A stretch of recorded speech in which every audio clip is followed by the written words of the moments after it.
over the country? Good morning, David.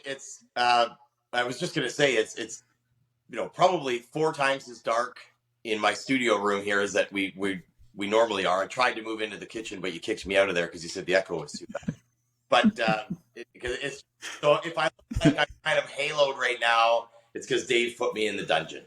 Um, Uh, you can only handle one Justin at a time. When I'm hearing four of them in my head, it gets a little creepy. Okay. um, yeah, the wildfire thing is something else right now. This time of year we're primarily booked on outdoor stuff, so we are finishing up the interior of an addition, which is really cool, by the way. So if you follow me on Instagram at elevation_home design.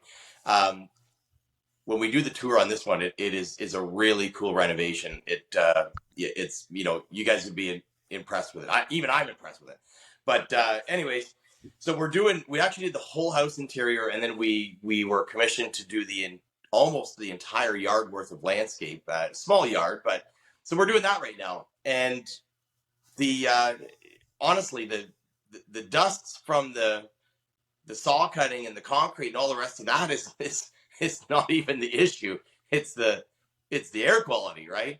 So I mean, Yeah. normally we're back there cutting interlock and cutting up concrete, stuff like that, and we're wearing masks because of that. We're actually, it's complete opposite. It's like the regular air is the issue right now. And a couple of us, I do have asthma myself, and a couple of my employees have it, and we're like, damn, it's a bit rough right now.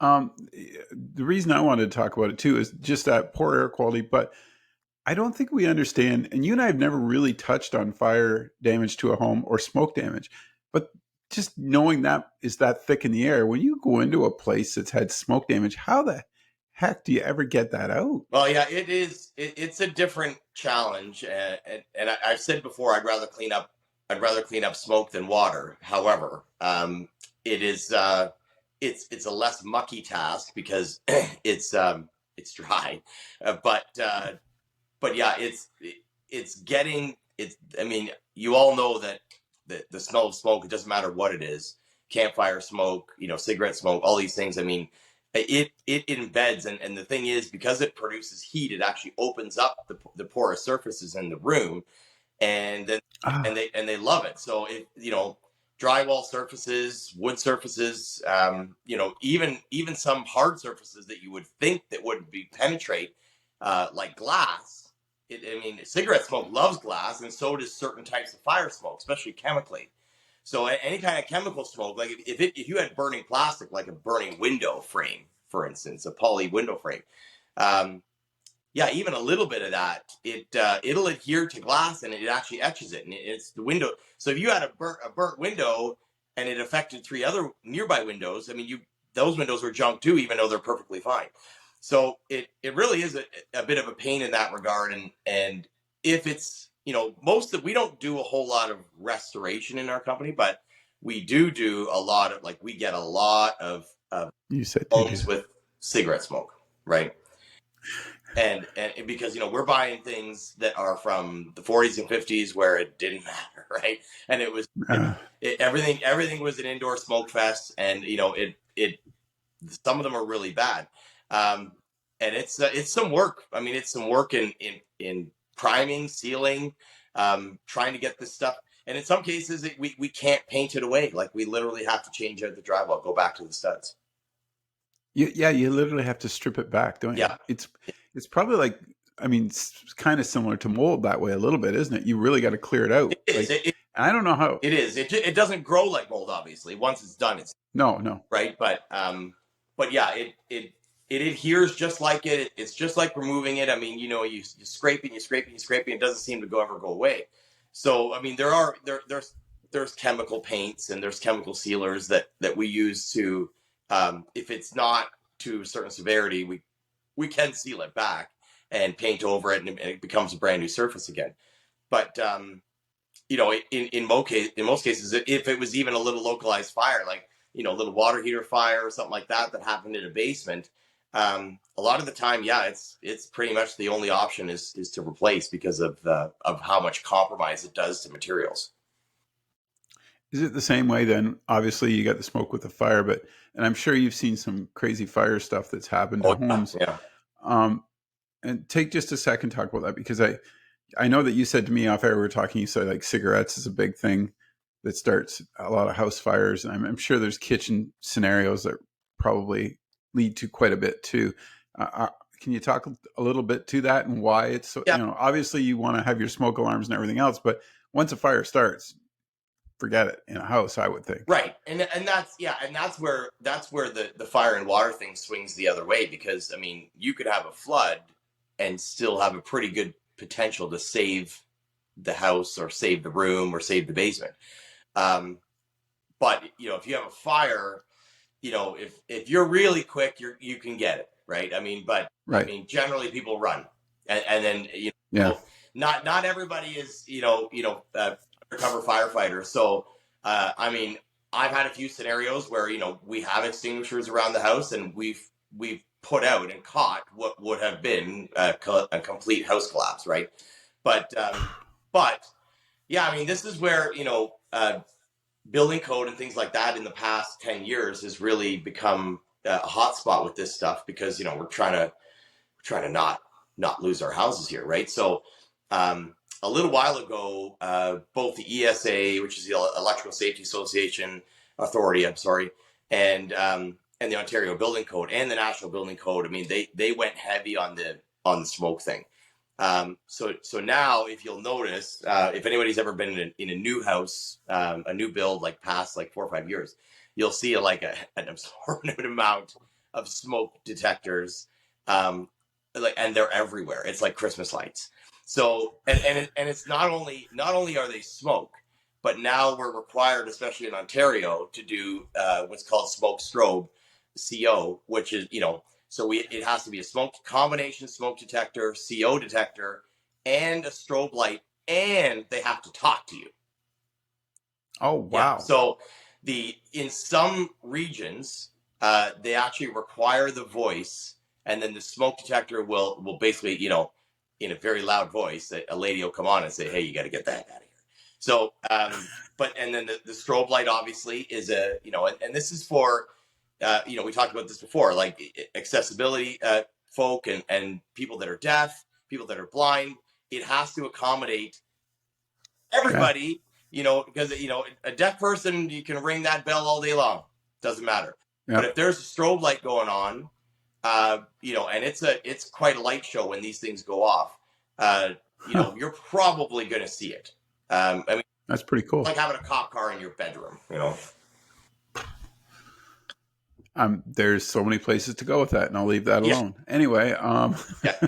But I didn't know about that. I was gonna. It's funny. I was gonna ask you what the strobe was for, but yeah, it makes perfect sense. Like what? I mean, that's really cool. I like that. That's gonna save lives for yeah, sure. and it's So that's mandated. it. Like we don't have a choice anymore. Right. A lot of guys actually get upset about it. And believe me, I've had my days where I'm like, man, we need another smoke, because Yeah. it's in every room now, in hallways outside of rooms, one or two in a kitchen. Like I mean, on a typical main floor, you would have 7 to 8 smoke detectors. The problem with this is that not only are they're interconnected, hardwired, so we have to do Yeah. substantial amount more wiring. Is that I mean these things are like $250 a piece. Yeah. So Yeah. so versus we used to buy our hardwired smokes were $20, $23, right? Yeah. But these bad boys are I mean they're $250 on average for the nice ones, and in an average house we're putting 14 to 15. So I mean you got $3,000 or $4,000 budget now in any Yeah. Just on that. new house strictly in smoke detectors. At what point, like when there is a fire in a house, at what point is it not savable? Like, do insurance companies look at it and go, okay, it's 70% burnt? No. Is it 50%? Do you guys, does that even exist? It does, yeah, and usually when it comes to fire, it's the percentages are actually quite a lot lower because as soon as there's fire there and it's compromised structure, the insurance wants nothing to do with it because then the house becomes a lot more risk, even if it's restructured. You know, the connection points are not how the house was designed typically. Right. And you're kind of bob jobbing it together. I actually did a house in Brantford in the North End. I don't know. I guess it's 2 years ago now. And so he had a shed up against the back of the house, two-story house, and all his lawnmowers, gas, all that kind of stuff was in there. Well, one of his gas cans did a self ignition and blew up, and it rose up and the house was brick, right? So it rose up the edge of the house, and it burned through it, and this is during the night, and it actually Yeah. got within 10 minutes. It got to the soffit and it burned through the aluminum soffit, and that it was heading towards sort of the vacuum of the attic. So it burned. So it got into the attic, and then it caught the insulation, and it burned like kind of a big fireball out of the roof section. Maybe I'd say it's probably 10 by 12, and then a little bit of the ceiling underneath. So it compromised the better part of about 15 trusses. So that one we were allowed to repair, but I remember the guys telling me, the homeowner, saying that it was only because it was under 15% or something like that. And Really? yeah, I'm sure every number on every house is slightly different, but I mean, yeah, he's like, oh yeah, if it was any more than this, basically any more than 20% of the square footage of the house, they would have rid off the whole house. So, I mean, so we did repair it, and there was obviously we had to hand cut it. We weren't able to put new trusses back into this existing roof, but yeah, they allowed us to repair it, and it was all good because there was still lots of good wood, like original wood, that was still there. We were going to tie into. But yeah, in most cases, like that's few and far between. I mean, if the fire goes, people run, and that's it. I got one last question for you, and this is a friend of mine. This concerns your industry, and I kind of want to get your take on it. So this gentleman got a quote to have something built, and um, he said, "Yeah, let's do it." He had budgeted extra money just in case, because the way things goes. Yeah, But it ended up being like $70,000 over budget, and he didn't do, according to what he told me, he didn't do anything different right. than the price. Yeah, And I said, "Well, can't you like? Is there any like I?" Shouldn't that contractor have been telling him that as it went along? Like, I'm not, I don't know the scenario. right. I'm just asking what your opinion would be, because I think I know you, and I know you've said to people, look, this is not gonna, we can't do it for Yeah, this price. Like, you don't yeah, bull. You just kind of yeah, tell them the way it yeah. is. So in your industry, is that a commonplace Uh, thing, or it, do people just not it's a understand? commonplace for if they're fairly new in the industry. I mean, so 10 to 15% is acceptable in the industry, um, given Okay. given that it's relatively on scope, and that's not adding. That's just strictly like things have happened in the walls or whatever. You find you think a whole house is copper, and you find one copper wire and the rest is knob and tube, or whatever, right? So Yeah. 10 to 50% over is pretty common, given that the scope did not grow by that amount, right? Right. Um, but yeah, 70 grand. I mean, yeah, it would have had to have been 70 grand over would have had to been a substantial amount to start with to be 10% over, right? Right. But yeah, 70 grand over. I mean, yeah, I mean, you would have had that would have to been a $500,000 project to begin with, right? No, it was 200,000. Yeah, It was a clean build. Like, it was the building, half the building was knocked out, right. and it was just, there was no plumbing. It was just basically building a Yeah, room. yeah, And I was like, I think there's something wrong yeah. here. Like, I would be That concerned. sounds a bit odd because and unfortunately, I mean, I met with three people this week, doing a builder inspection, in fact, and one of them was a Tarion claim, and What's that mean? so Tarion new home warranty. Uh, Oh, so, okay. if a lot of builders will offer this, and in some cases they have to offer this, if you build a brand new house and you sell it, from my corporation to a homeowner, it's most people have Terry on warranty. It's like a builder insurance type thing, right? And Okay. it just ensures that that what you're giving them is up to a certain standard, right? So in these people's cases, so a lot of the times, if you're commissioned, if you're contracted to do a house, you don't need Terrion. If you're building a house and selling it as a product, then you need Terrion. And then that's another whole conversation. But anyways, so it was when there's a Terrion claim over X amount of dollars, they got to have a third party in there to have a look, to be like, are these people just being like ridiculously picky, or is Yeah. it legit? So I went to go do it actually out in the other the west side of Norfolk, and this brand new house is 1 year old. And when you pull up, it's I mean, really, really nice looking place. But you know, their build bill was over substantially, um, and they felt they got a really subpar house. And I must admit, I mean, I don't like to harp on other builders, but I mean, my gosh, like some of the stuff that was in this house was so far from standard. I mean, I've never seen anything like it.